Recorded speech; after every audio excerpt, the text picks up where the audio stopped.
Bismillahirrahmanirrahim. Assalamualaikum warahmatullahi wabarakatuh. Alhamdulillah allazi khalaqal mauta wal hayata liyabluwakum ayyukum ahsanu amala. Asyhadu an la ilaha illallah wahdahu la syarikalah wa asyhadu anna Muhammadan abduhu wa rasuluh. Allahumma salli ala Muhammad wa ala alihi wa sahbihi wa sallim ajma'in, amma ba'du. Subhanaka la ilma lana illa ma 'allamtana innaka antal alimul hakim. Allahumma inna nas'alukal huda wat tuqa wal afafa wal ghina. Allahumma inna nas'aluka ilman nafi'ah wa rizqan thayyibah wa amalan mutaqabbalah. Hadirin para jamaah rahimakumullah, Bapak, Ibu, saudara-saudara, pagi ini kita bicara tentang ilmu sebagai landasan amal. Jadi kalau kita bicara tentang peradaban Islam, itu selalu berkaitan dengan ilmu pengetahuan. Kalau para jamaah membaca tentang zaman keemasan Islam, di mana Baghdad menjadi pusat ilmu pengetahuan dunia dengan simbol perpustakaan namanya Baitul Hikmah. Baghdad itu di mana, Bu? Di Irak kalau sekarang. Kalau Iran itu Persia. Kemudian ada sejarah yang kelam, para pakar sampai mengaitkan tentang redupnya peradaban kita sampai hari ini itu juga dipengaruhi oleh jatuhnya Baghdad ke tangan Hulagu namanya, orang Mongol yang menyerang Jazirah Arab, wilayah kekuasaan Islam. Hampir seluruh buku di perpustakaan Baitul Hikmah di Baghdad itu dilempar ke sungai Tigris. Kemudian sampai sungai itu warnanya menjadi biru airnya karena tinta dari kitab-kitab umat Islam. Sejak itulah peradaban Islam mengalami kemunduran mungkin sampai hari ini, dengan indikator tidak banyak umat Islam yang tertarik kepada aspek-aspek literasi. Sampean saya tanya, suka membaca atau tidak? Sampean dikasih duit sama buku, pilih mana? Duit jelas, mata duitan. Nah ini ya. Jadi tradisi membaca itu sudah mulai rapuh di kalangan umat Islam. Nah, nanti sebagian kita bicarakan itu. Saya waktu kuliah itu gemar membeli buku. Saya kuliah 4 tahun di IAIN itu sepatunya tidak ganti, dobel belakang, dobel depan, debu masuk. Tapi saya banyak beli buku. Baju tidak pernah beli, karena ada tradisi saya punya kelompok kajian namanya di IAIN itu, yang termasuk dibimbing oleh Profesor Rumrawi. Anak saya tidak suka membaca, gak nuru bapak belas iki apa cerita. Suka bisnis. Ini kuliah juga di IAIN, tapi kalau pagi gini ini di Embong Malang, jual pakaian bekas, kulaannya di sini dekat stasiun ini katanya. Ya apa le kan iki, gak seneng maca, seneng dodolan. Aku pingin jadi pengusaha, ya wis sakarepmu. ujung-ujungnya minta modal orang tuanya. Nah itu ya. Nah, itu. Baik, coba sampean bertahan sedikit, saya bicara minimal 45 menit. Landasan dulu. Nah ini, kalau bicara ilmu, landasannya surat Al-Alaq surat 96 ayat 1. Iqra bismi rabbikal ladzi khalaq. Bacalah dengan menyebut nama Tuhanmu yang menciptakan. Walaupun konteksnya ayat ini memang yang dibaca itu bukan teks pada waktu itu, tapi Nabi diperintahkan untuk membaca sosiologi masyarakat yang tidak punya peradaban sama sekali, yang dalam istilah sejarah disebut zaman jahiliyah. Nabi membaca itu, kemudian Nabi merenungi itu, kemudian bagaimana mengobati sebuah masyarakat yang marginal, yang tidak punya peradaban, yang saling membunuh, yang kuat menindas yang lemah, yang kaya menindas yang miskin dalam waktu yang cukup lama. Maka setelah dibaca oleh Nabi, kemudian Allah memberikan cara untuk membangun peradaban itu. Setelah dibaca Iqra tadi, maka ayat demi ayat turun, dan ayat-ayat itulah kemudian yang diimplementasikan di Jazirah Arab sehingga mampu membangun peradaban. Dari apa? Ilmu dulu. Understand? Kok lemes ini Pak Sawangan ya, Pak jenengan ini Pak. Ini yang kedua, landasannya betapa pentingnya ilmu ya. Kalau jenengan baca malam Jumat itu surat Al-Kahfi, surat Al-Kahfi itu berapa ayat Pak? 110. Cerdas sampean ya Pak. Ini menjelang akhir itu 109, Allah berfirman, Qul law kanal bahru midadan. Katakanlah, sekiranya lautan itu menjadi tinta, li kalimati rabbi, untuk menulis kalimat-kalimat Tuhanku. Maksudnya ilmunya Allah yang tersebar di teks Al-Quran atau yang ada di alam semesta. Teks itu ayat kauliyah, kemudian alam semesta itu ayat kauniyah.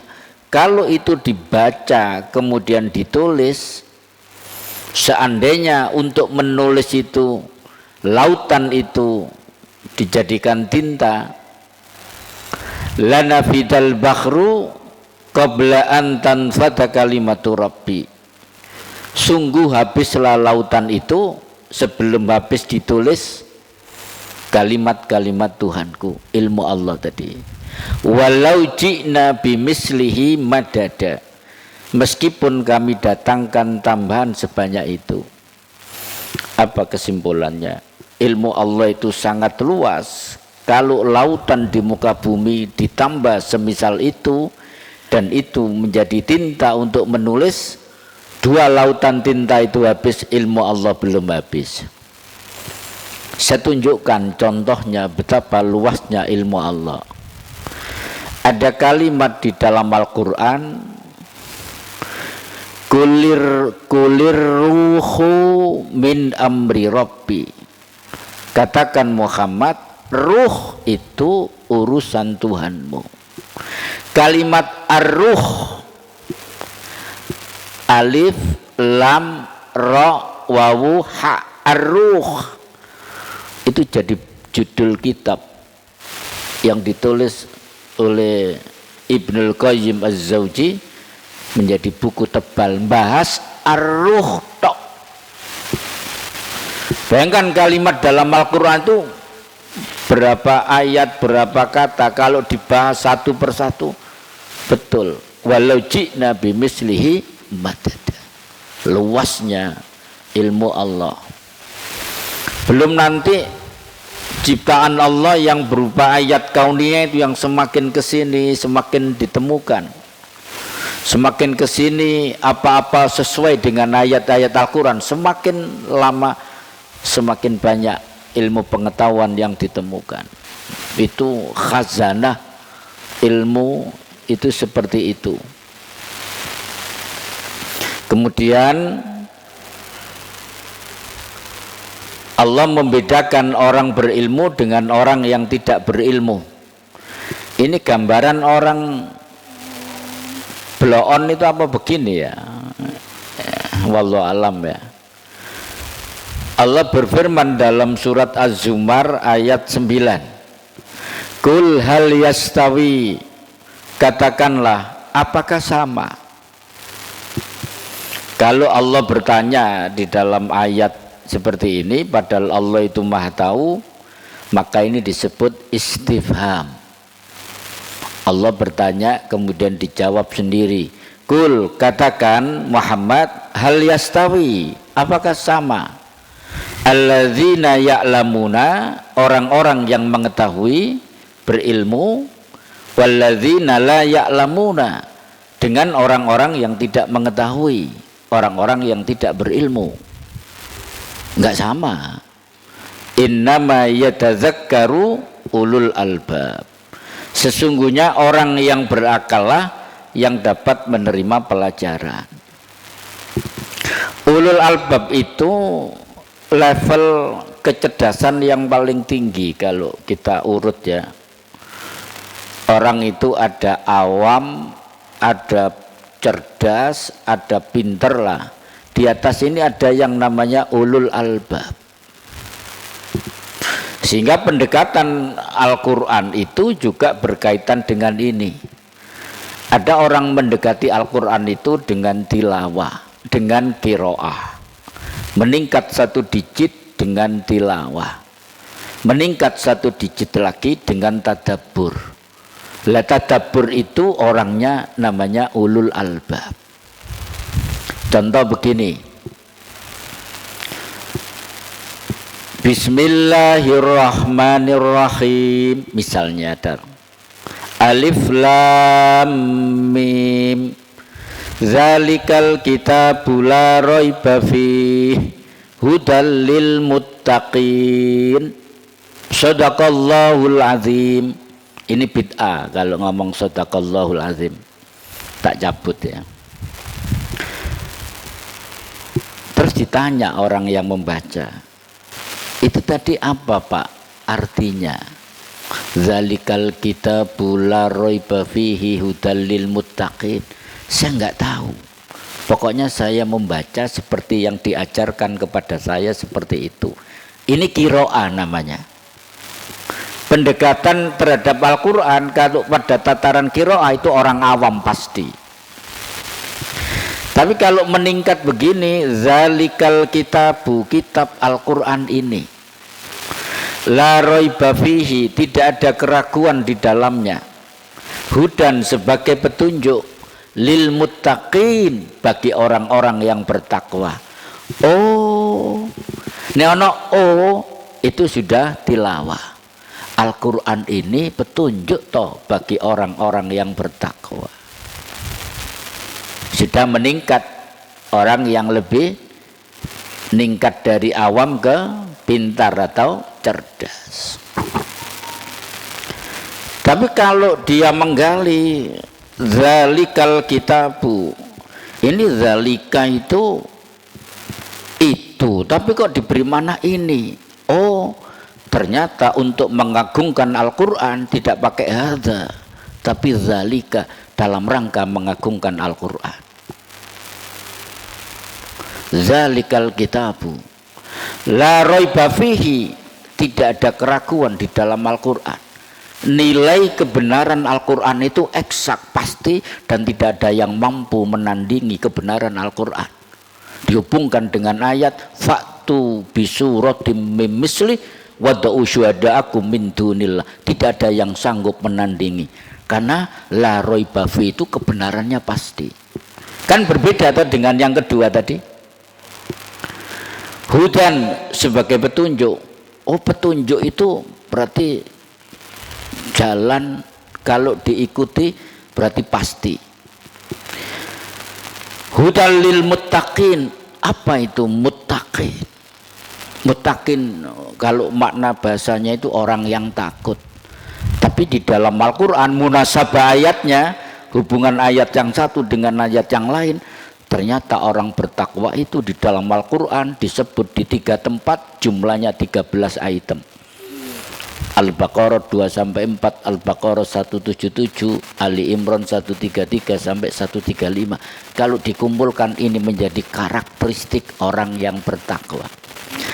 Lah dari pinter tadi kepada tadabbur, inilah menghubungkan, menggali ayat dengan perangkat-perangkat ilmu. Kalau dalam literatur ulumul Quran itu sudah tadabbur, sudah ulul albab. Dia tahu bahasa Arab, dia tahu asbab nuzulnya, dia tahu ayat ini makkiyah apa madaniyah, ini nanti ada nasakh mansukh apa tidak, ayat ini am apa khos, ayat umum apa khusus, bagaimana munasabah ayat ini ditafsirkan oleh ayat yang lain. Lah perangkat itu namanya tadabbur Al-Quran, dan yang punya kemampuan itu ulul albab. Sampai kira-kira yang nomor berapa kalau boleh saya tanya? Yang nomor 3, nomor 2, nomor 4. Nah, dari situlah para jamaah sekalian, kita melakukan kajian itu tidak ada pensiunnya kecuali kematian. Terus menuntut ilmu, terus menerus, long life education. Saya lanjutkan. Kemudian Rasulullah bersabda, ini motivasi supaya kita sregep menuntut ilmu. Man salaka tariqan, barang siapa yang menempuh jalan. Sampai ke sini tadi naik apa? Sebagian naik motor, sebagian jalan kaki. Pokoknya menempuh jalan. Yaltamisu fihi ilman, untuk mencari ilmu atau menuntut ilmu. Memang ini ada beberapa redaksi ya. Ada yang man salaka tariqan yatlubu fihi ilman sahalallahu tariqan ilal jannah. Saya pakai redaksi riwayat Muslim, sahalallahu lahu bihi tariqan ilal jannah. Maka Allah akan memudahkan jalan ke surga. Jadi menuntut ilmu itu luar biasa sebetulnya, menjadi wasilah kita masuk ke dalam surga, dan surganya bermartabat orang yang ulul albab itu, bukan main. Saya percepat sedikit karena agak banyak ya, nanti saya kirim, nggak usah nyatet gak zaman ya, wis nyatet ya, nanti saya kirim PDF-nya. Tapi kalau nyatet ya nggak apa-apa lah namanya. Biasanya orang mencatat itu hafal. Saya praktis sekian tahun nggak pernah nulis, kecuali jadwal ceramah di kalender. Ngetik terus. Tulisanku itu elek sekarang. Dulu tulisan saya itu bagus sekali. Sampai saya masih ingat. Jadi saya itu nyenengi anak kampus yang paling pinter di fakultas saya, tapi tidak pernah ketemu. Boleh kirim surat, aku kirim surat, apik tulisanku. Surat yang saya kirimi tak pindah di agenda saya, terus balasannya tak tulis lagi balasannya, terus begitu. Mau saya terbitkan jadi buku sebetulnya, ternyata hilang. Itu kenangan yang luar biasa itu. Setelah hilang sekian tahun, bongkar-bongkar, ketemu istri saya yang sekarang, dibaca semua. Oh, romantis, kita bikin romantis itu lagunya akhirnya ya. Iya. Sekarang yang nggak jadi istri saya itu ada di Pasuruan, anaknya juga 5. Jadi pengurus Aisyah Kabupaten, dia agak menyesal katanya nggak dapat saya itu ya. Nah itu, enggak serius ini ya. Yo kalau dapat saya mungkin menyesal. Rasulullah berwasiat, ini juga level-level ya. Kun aliman, jadilah kamu orang yang berilmu, atau diberi makna alim. Alim, ulama itu jadilah kamu orang yang mengajarkan ilmu kalau bisa. Kalau nggak bisa turun 1 digit, au muta'alliman, jadilah orang yang menuntut ilmu. Kalau nggak bisa turun lagi 1 digit, au mustami'an, jadilah orang yang mau mendengarkan ilmu. Apa bedanya muta'alliman dan mustami'an? Kalau mustami'an itu sampean nggak bondo apa-apa, bondo kuping tok loro, mendengarkan tok. Tapi kalau muta'alliman itu nyatet, moto, tanya materinya, mohon di-share, itu berarti ada keseriusan dalam tanda petik untuk menangkap ilmu itu lebih banyak. Karena dalam teori ilmu pengetahuan, orang itu kalau hanya mendengarkan dari 1 jam itu paling masuk 30%-nya. Makanya butuh catatan atau butuh dilihat kembali. Makanya materi saya ini tidak saya jadikan PDF.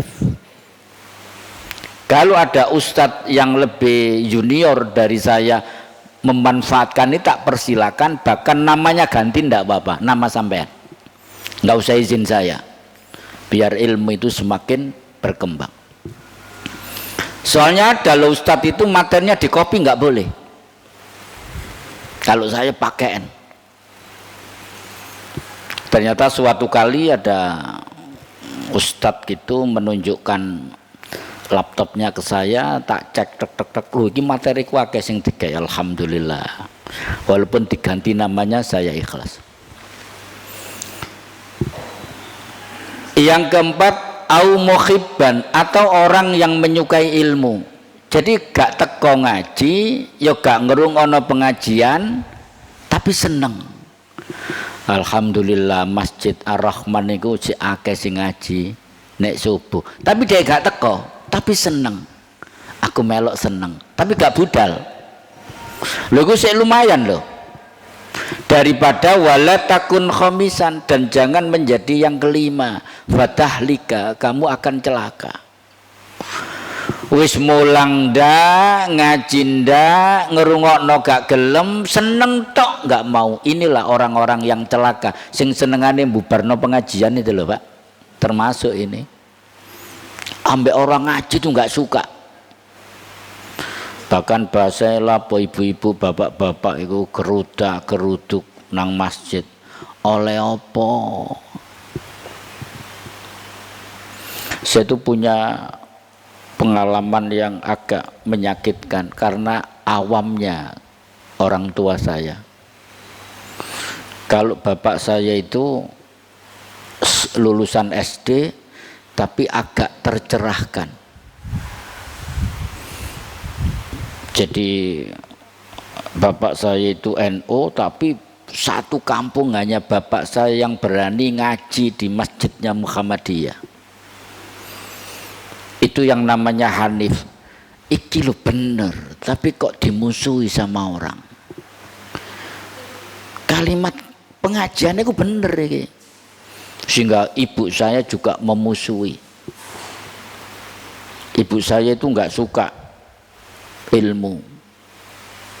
Sampai pernah marah, koneku buku tok ae, kate mangan buku tak. Sehingga saudara saya 6 yang durhaka dalam tanda petik sekolah itu hanya saya. Saya bisa kuliah sampai S2, saudara saya paling banter SMA sudah suruh kerja. Ibu saya itu pingin sekolah itu oleh apa sih? Wong anak Kaji Ibrahim gogol pitu gak sekolah. Orang yang terkaya di kampung saya. Lah saya dikongkon nyambut gawe tapi aku pingin sekolah. Akhirnya mohon maaf, saya itu sampai minggat. SMA kelas 2 saya pergi untuk menghindari konflik ini. Saya ngawulo, ngerti ngawulo Pak? Saya ngawulo kepada seorang kiai, ya boro umba pakaian dia, pakaian istrinya, pakaian anaknya. Saya bisa sekolah. Sampai wisuda di IAIN itu ibu saya baru saya beritahu, Mak, meneku minggu wisuda. Wisuda itu apa? Aku iki wis lulus. Gak gelem, Bu. Saja itu gak gelem. Budal dhewe wisuda apa? Lalu kakak saya yang pertama itu bujuken mak po.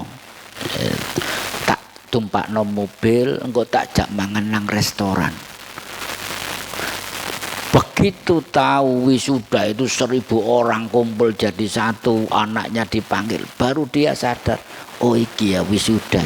Adik kone ku sarjana alam gaib saiki jare begitu ya. Dia baru memberikan pengakuan lah kepada saya, tapi saya belum bekerja, saya belum mendapat pengakuan yang semestinya. Kakak saya sudah bekerja, sudah ini. Pokoknya orang kampung itu yang penting nyambut gawe gedhu ya enak urip begitu ya. Akhirnya begitu saya ceramah di mana-mana, diundang di mana-mana, orang kampung sedikit menghormati, baru ibu saya menerima. Oh, penting sekolah itu. Nah, itu kisah. Ini mau saya tulis jadi novel. Baik, 4 macam manusia menurut Imam Al-Ghazali. Kalau dibaca kitabnya itu namanya Ihya Ulumuddin. Hari ini banyak orang yang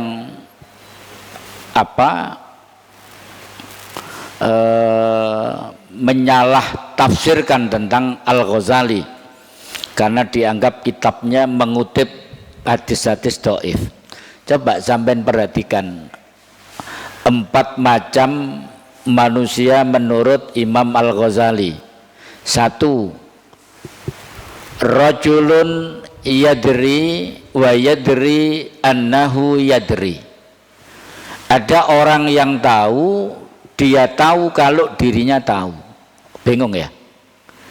Ada orang yang berilmu, dia menyadari kalau dirinya itu berilmu.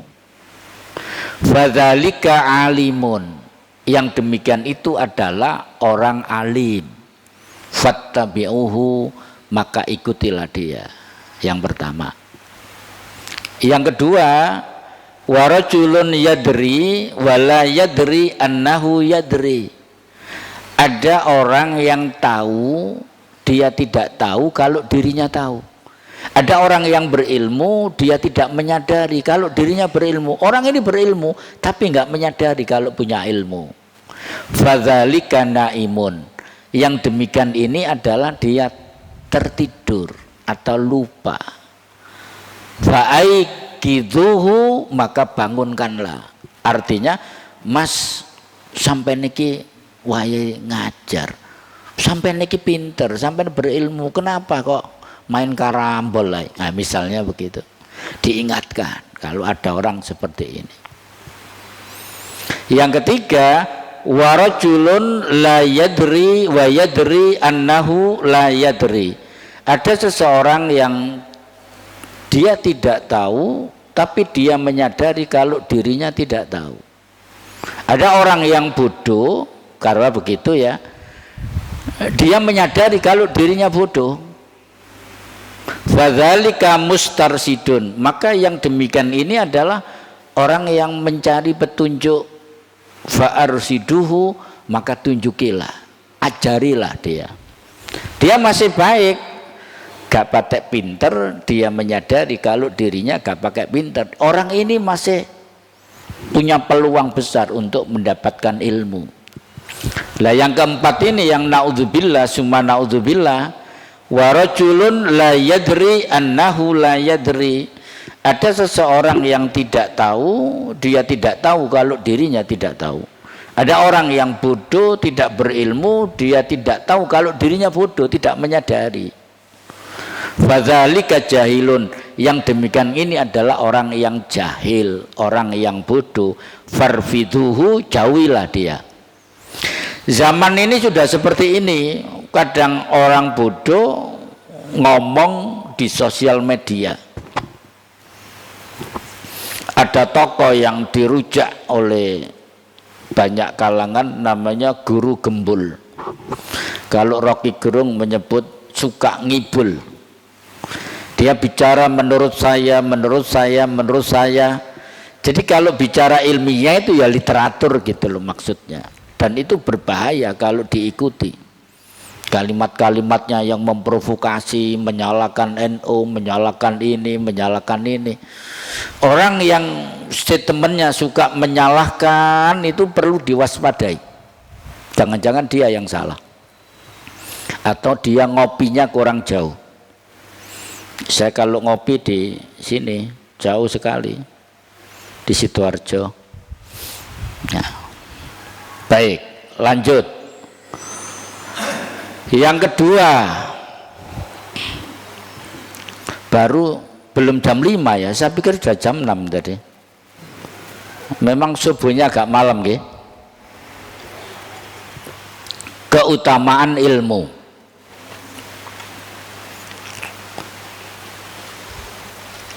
Halo, Pak, sampai ini sore Pak? Sawangannya kok sepi kok, redup ini ya, kena pengajian. Keutamaan ilmu yang pertama, ilmu merupakan asas atau syarat amal perbuatan. Ini yang menjadi judul kajian kita ya. Karena itulah terdapat kaidah yang sangat populer, ilmu sebelum perkataan dan amal perbuatan. Kalau terpaksa dikutip dalilnya, wala takfu ma laisa laka bihi ilmun. Kamu jangan melakukan sesuatu tanpa dasar ilmu. Kira-kira begitu. Apalagi ibadah. Harus ada ilmunya. Bukan ngawur, tapi ada landasannya. Innas sam'a, sesungguhnya pendengaran. Wal basara, penglihatan. Wal fuada, hati. Kullu ulaika kana anhu mas'ula. Semua itu akan diminta pertanggungjawabkan. Pertanggungjawabannya. Jadi ibadah sholat misalnya, kalau nggak tahu ilmunya kan bisa salah. Wudhu saja misalnya, kaki dulu kan nggak sah, kepala dulu apalagi. Doanya sudah sesuai nggak dengan tuntunan Rasulullah misalnya. Nah itu semua berdasarkan ilmu, bukan ngawur atau tanpa dasar ilmu, akan salah, menjadi tidak sah. Haji misalnya, haji itu sebetulnya panjang ilmu tentang haji itu, sehingga manasik haji itu terlalu cepat menurut saya. Kitab-kitab haji itu tebal-tebal, tapi ya nggak cukup waktunya, sehingga terus terang jamaah haji Indonesia itu di sana banyak yang tidak paham. Pokoknya nganut mutawif lah, nganut pembimbing lah. Nah itu saya selama haji itu banyak membantu orang yang ya tidak paham. Sampai saya haji 2018 itu pembimbingnya malah hilang. Bayangkan, pembimbingnya hilang 8 jam nggak ketemu, kita sudah nyampe di tenda. Dia tidak paham rute waktu melempar jumroh itu pulangnya, padahal dia pernah haji. Makanya gak oleh sombong di sana. Aku sampal nang kene. Iya, hajinya 10 tahun yang lalu, perkembangan kota Mekah sudah berubah. Nah itu akhirnya hilang 8 jam. Yang lain sudah makan, sudah tidur, dia belum kembali dicari. Ya, itu ya. Maka harus ada ilmunya. Kalau orang Jepang itu bawa peta, jadi mandiri banget. Lah kalau tergantung pada pembimbing itu malah, menurut saya malah, makanya saya haji itu mandiri, nggak ke KBIH. Saya sama istri saya, karena saya sebelum haji sudah umroh, tak pelajari, oh iki dalan-dalan ini Mekah tak ubengi, wis meneh gak usah, karena ikut KBIH itu cukup besar juga biayanya. Saya gak punya duit aslinya, sehingga ikut mandiri lebih enak. Kalau sudah tahu petanya sana, lebih enak mandiri, kemudian bebas, nggak terikat kumpul nunggu temannya 1 jam baru berangkat lagi. Kita berangkat sendiri, pulang sendiri. Dan saya hafalkan bis sholawat. Iki bis Turki kok dekat hotel saya. Bis sholawat itu bisnya Indonesia paling jelek di sana, dan kita itu paling jauh, Mina Jadid. Orang Turki enggak dekat-dekat. Saya di Sisa itu sudah wilayah Mina, naik bis. Loh, tonggoku Turki ya. Kalau saya rebutan bis sholawat, enggak naik bis sholawat, saya gombel wong Turki. Cepat, bisa lebih mewah, lebih enak. Karena sudah tahu. Makanya dipelajari. Apalagi nanti trennya ke depan itu, orang umroh itu haji itu bisa mandiri nanti, nggak tahu tahun berapa. Saudi apa misinya itu devisa, misinya itu visa. Jadi semakin orang mandiri semakin kaya Saudi gitu ya. Apalagi umroh boleh ya. 2 tahun yang lalu saya bikin umroh, namanya umroh backpacker. Umroh backpacker itu satu, hotelnya dari Mekah atau dari Madinah itu jauh, harus naik bis, tapi jatuhnya lebih murah 10 juta. Naik bis itu kan gratis, tinggal rutenya. Kita nggak nginap di hotel, kita nginap di losmen. Nggak penting kan, lebih banyak di masjid. Nah sekarang anak-anak muda, kemarin teman saya anaknya 5 orang berangkat, alumni Gontor, dia sudah bisa komunikasi bahasa Arab dengan temannya. Berangkat dari Brunei lebih murah, berangkat dari Malaysia lebih murah. Nanti akan begitu kalau sudah gampang ya. Baik, yang kedua, ilmu merupakan imunitas atau perisai terhadap serangan pemikiran. Lah serangan pemikiran itu dalam bahasa ilmu namanya al-ghaswul fikri, perang pikiran, dan berbagai syubhat pemikiran yang marak saat ini. Contoh ada istilah orientalism. Apa orientalis itu? Orientalis itu ada orang belajar Islam untuk mencari kelemahan Islam, kemudian menjatuhkan Islam. Kenapa banyak orang meragukan dosen-dosen IAIN? Ada alasannya. Karena dosen-dosen IAIN sejak zaman Menteri Agama Muti Ali itu kirimnya ke Amerika, ke Sorbonne Prancis, ke Belanda, ke Inggris. Jadi dosen agama belajar di negeri kafir yang mengajar para orientalis. Begitu pulang ke Indonesia, ya ada yang tetap istiqomah dengan ilmu agama, tapi ada yang ke barat-baratan. Misalnya tokoh IAIN itu namanya Harun Nasution, Profesor Dr. Harun Nasution. 80% kurikulum IAIN itu dia yang menulis. Dan dia sangat Mu'tazilah, sangat barat. Ya, saya bisa merasakan itu. Bayangkan belajar agama di negeri kafir, gimana itu?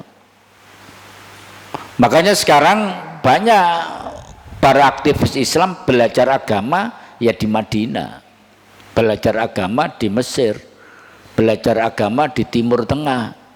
Nah itu sehingga contoh ya, saya punya dosen namanya Karel Stembring. Itu saya jelas bukan orang Magersari kalau namanya Karel Stembring. Orang Belanda, hafal Quran, agama Nasrani tetap sampai mati.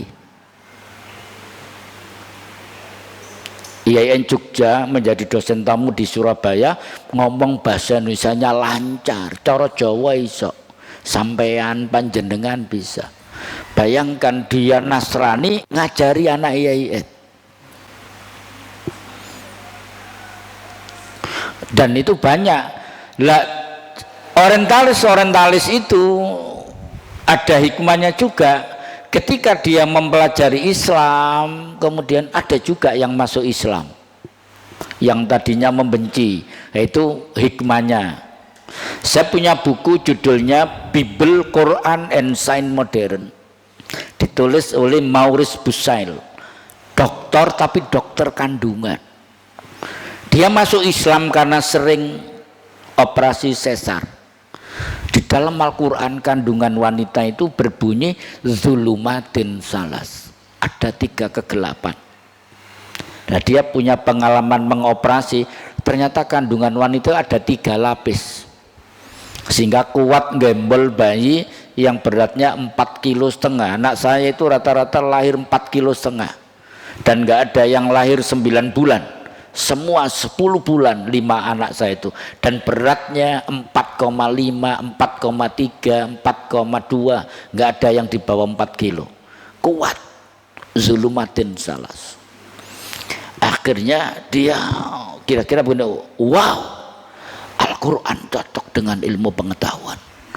Dia masuk Islam. Ada lagi namanya orientalis Prancis, itu ditugasi untuk meriset untuk kepentingan imperialis Prancis, namanya Leopold Weiss. Prancis itu kan menjajah Jazirah Arab dengan Inggris. Lah ini melihat orang sholat, Leopold Weiss itu ngapain itu?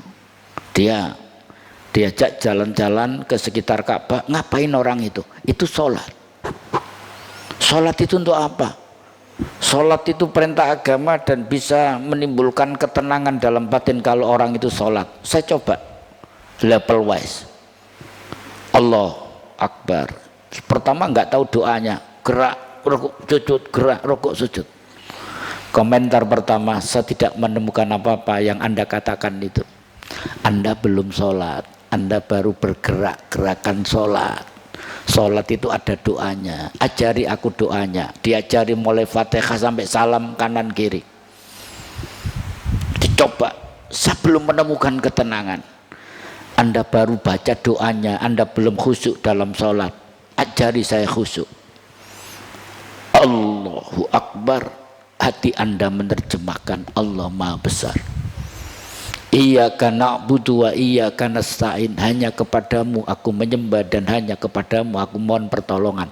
Terus dipelajari, rukuknya dimaknai, sujudnya dimaknai. Wow, betul.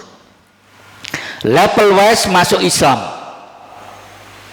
Kisahnya ini ditulis dari Perancis ke Mekah itu dalam buku yang berjudul Road to the Makkah. Diterjemahkan Perjalanan ke Mekah, penerbit Mizan, orientalis. Tapi ada juga yang sampai mati tidak masuk Islam. Annie Mary Simmel namanya, orientalis Jerman, perempuan, hafal Quran, hampir hafal sirah Nabi. Dia menulis buku, dan Muhammad adalah utusan Allah. penerbit Mizan. Sampai mati dia hafal Quran, tahu Islam, tahu sirah, tapi tidak dapat hidayah. Nah, lah ghaswul fikri itu sekarang berkeliaran. Ini ada tokoh namanya Saiful Karim, dosen ITB metafisika, juga ghaswul fikr, mengatakan ini, nek kita ngaji insya Allah bisa menyaring. Atau kalau bingung ditanyakan, bagaimana Pak menurut jenengan, ini sholat itu kan sama dengan apa, semedi, khusyuk itu kan semedi. Salah lah. Nah, kita bisa jawab gitu ya. Yang ketiga, ini dulu, ini penjelasannya ya. Jadi ilmu merupakan imunitas, karena kita akan menghadapi tantangan ini Pak. Jadi tantangan kita itu ada 5. Al-mu'minu baina khamsus sadaid. Ada 5 tantangan orang mukmin. 1, mukminun yahsaduhu, orang mukmin yang hasud. Sesama mukmin kadang ada yang hasud, kemudian memfitnah. Wa munafikun yabghaduhu, munafik yang membenci, apalagi munafik sangat benci. Wa kafirun yuqatiluhu, ini jelas kalau ini kafir yang memerangi. Wa nafsun tunazi'uhu, nafsu yang menentang. An nafsu ammara apa? Bisu itu loh, nafsu yang menyimpang. Ada nafsul mutmainnah yang tidak menyimpang. Wa syaitanu yudilluhu, setan yang menyesatkan. Ini sumbernya hadis riwayat Imam Ad-Dailami. Saya percepat sedikit, tinggal beberapa menit. Yang ketiga, lemahnya ilmu akan menyebabkan kemenangan atau keberhasilan yang tertunda atau terhalang. Saya tunjukkan data Bapak Ibu antara Islam dan kafir ya. Nah ini data ini, coba kita tahu kenapa kita kok mundur. Perhatikan data berikut. 1, nomor 2, negara per 1 juta penduduk. Berapa jumlah ilmuwannya? Saya ambil sampel 3. Negara muslim, rata-rata negara muslim, Timur Tengah termasuk Indonesia, Malaysia, Bangladesh, Pakistan dan seterusnya, pokoknya negara-negara muslim, setelah diteliti per 1 juta penduduk negeri-negeri muslim termasuk Indonesia, berapa jumlah ilmuwannya? 230 orang. Amerika per 1 juta penduduk berapa ilmuwannya? 4099 orang. Berapa selisihnya? Jepang per 1 juta penduduk berapa ilmuwannya? 5095 orang. Yang tidak saya kutip di sini sangat mengejutkan. Israel per 50 orang Israel 1 ilmuwan. Jadi 1 banding 50. Jadi yang paling banyak ilmuwannya itu Israel. Nggak saya kutip karena aku mau angkel dulu Israel. Nah, itu. Makanya Israel kuat.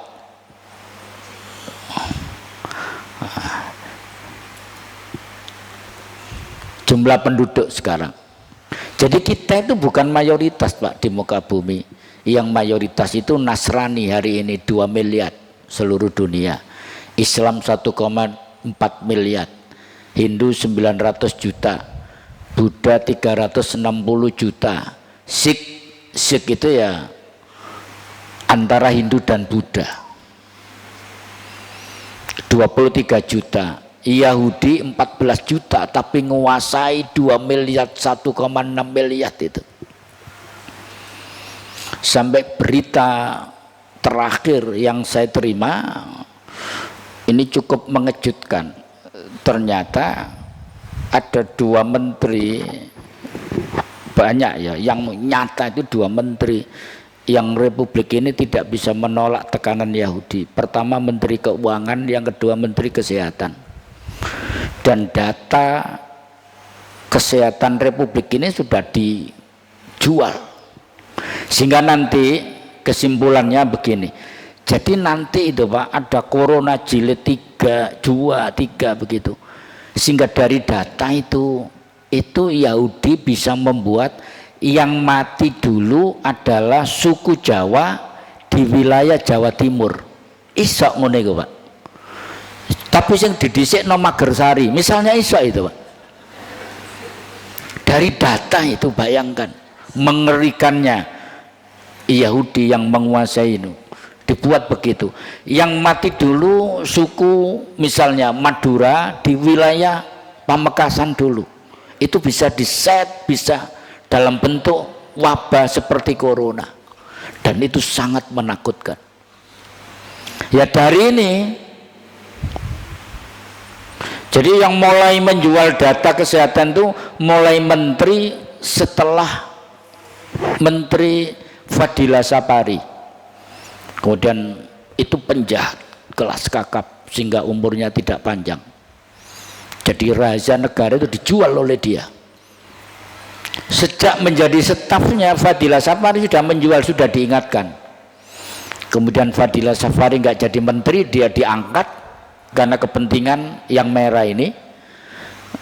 Tapi Allah Maha Adil, dalam waktu dekat dia meninggal. Nah, pengkhianat negara itu. Ateis itu apa? Ateis itu yang tidak beragama lah. Sampai kenal sastrawan yang niru Pak Harto, niru Pak Habibie, siapa itu namanya? Butet. Itu mengatakan saya cenderung ateis. Dia sudah keliling untuk membuat makamnya itu, ketemu di Trawulan, beli batu. Ini nanti untuk makamnya ditulisi urip mung mampir guyu. Ateis itu, anti Islam juga.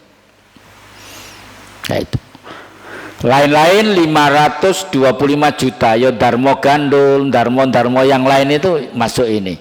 Tapi bahwa kita hari ini tidak mayoritas secara populasi tingkat dunia, selisihnya berapa? 1,4, berarti 600 juta ya, selisih 600 juta. Nah, itu terakhir para jamaah sekalian, sebagai penutup,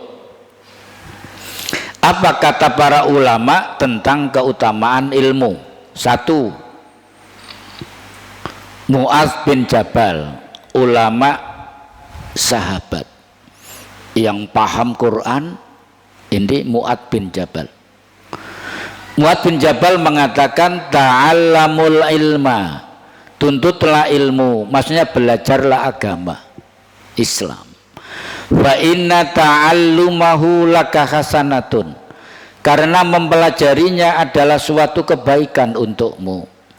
Wa talabahu ibadatun, mencari ilmu itu ibadah. Wa mudzakaratahu tasbihun, saling mengingatkan akan ilmu adalah tasbih. Wal baghsa anhu jihadun, membahas ilmu adalah jihad. Bahsul masail itu lah Pak. Jadi wadah diskusi tentang ilmu untuk menentukan hukum. Kalau Nahdliyin NU itu namanya bahsul masail. Kalau wadah di Muhammadiyah namanya HPT, Himpunan Putusan Tarjih. Sekarang ditambah HPT plus tajdid. Nah, mestinya ini sudah bicara ini bagaimana hukum judi online, kemudian dampaknya judi online. Saya membaca risetnya Kompas, ternyata judi online itu perputarannya sampai 500 triliun lebih. Dan menimpa 30% menimpa anak di bawah 11 tahun. Anak SD sudah main judi online. Kemudian judi online itu bukan situsnya yang harus dihapus. Satu orang bisa membuat 1000 situs. Mestinya yang dihapus adalah rekeningnya. Dan seluruh bank di negeri ini termasuk bank syariah itu ada rekening-rekening yang dipakai untuk perputaran judi online. NU belum marah, Muhammadiyah belum marah, Tajdid, Tarjah belum bicara ini, Bahthul Masail juga belum bicara ini. Justru Kompas yang meriset. Bahaya sekali ini judi online. Dan pejabat yang terlibat, ABRI terlibat, polisi terlibat, DPR terlibat. Wis runyam, kuru aku mikir garep mangan telung dina ya aku Pak Marmat. Badan saya sampai turun 2 kilo ini mikir judi online. Nah, itu Bahthul Masail. Wa ta'limahu man la ya'lamuhu shadaqatun. Mengajarkan ilmu pada orang yang tidak mengetahui adalah sedekah. Mudah-mudahan saya sedekah pagi ini. Wa badlahu li ahlihi kurbatun. Mencurahkan tenaga untuk belajar dari ahlinya adalah suatu kurba. Kurba itu mendekatkan diri kepada Allah. Sampai ini mendekatkan diri kepada Allah. Kemudian Sayyidina Ali mengatakan, al ilmu khairun minal mal. Ilmu agama itu lebih baik dari harta. Al ilmu yakhrusuka. Ilmu akan menjagamu. Wa anta takhrusul mal. Sedangkan harta mesti engkau menjaganya. Wal malu tungkisuhun nafaqatu. Harta akan berkurang ketika dibelanjakan. Zaman belanjakan berkurang toh. Wal ilmu yasku bil infak.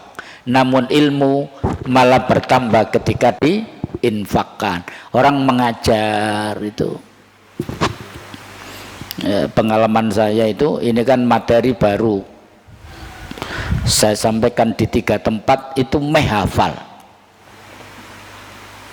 Saya tadi malam ceramah di Chandra Mas namanya. Saya nggak tahu karena tugas JDSF. Ini acaranya apa Pak? Ini Yasin tahlil, kemudian pengajian. Langsung deg ngono aku. Engko nang aku kongkon mimpin iki bahaya iki. Gimana ini Ustaz? Apakah jenengan yang mimpin tahlilnya? Gimana Pak? Sampai yang ndak, tugas saya kan dari YDSF hanya ceramah Pak. Nanti kalau saya yang mimpin tahlil panjang nggak selesai-selesai tak orang. Untung aku gak dipaksa Danio dipaksa nu dadi apa aku mang bengi. Akhirnya sampai wedi aku gak kalu mangan, mari ceramah langsung mulai. Nah itu. Ya kurang jelas apa petunjuknya. Terakhir sebagai penutup. Imam Asy-Syafi'i berkata, man arada dunya fa'alai bil ilmi. Siapa yang ingin dunia wajib baginya memiliki ilmu. Wa man aradal akhirah fa'alai bil ilmi. Siapa yang ingin akhirat wajib baginya pula memiliki ilmu. Sakjane ucapan Asy-Syafi'i titik sampai di sini. Tapi wong Indonesia gak puas ditambahi wa man aradahuma fa'alaihi bil ilmi. Dan barang siapa pingin dunia dan akhirat juga dengan ilmu. Nah itu ya. Contoh lagi hadis ditambahi thalabul ilmi faridatun ala kulli muslimin. Gak puas ditambahi muslimatin. Kemarin apa di KMM itu ketua KMM memposting tentang al-haqqu bila nizamin yukhlibul batil binizamin. ditanyakan oleh Ustadz dari Krian namanya Ustadz Fauza namanya, apakah ini ucapan Sayyidina Ali? Ya mungkin karena sudah kadung populer ya itu ucapan Sayyidina Ali, padahal tidak. Jadi kebenaran yang tidak diorganize dengan manajemen yang baik akan dikalahkan oleh kebatilan yang diorganize dengan manajemen yang baik. Itu bukan ucapan Sayyidina Ali ternyata, tapi ucapan pakar dari Turki yang mengatakan kebenaran itu bisa kalah kalau tidak dimanage dengan baik. Kira-kira tak tunjukkan situsnya supaya orang menyadari ya. Sekarang banyak berkeliaran asar-asar yang sebetulnya dinisbahkan, ada yang dinisbahkan hadis, dinisbahkan pada para sahabat dan seterusnya.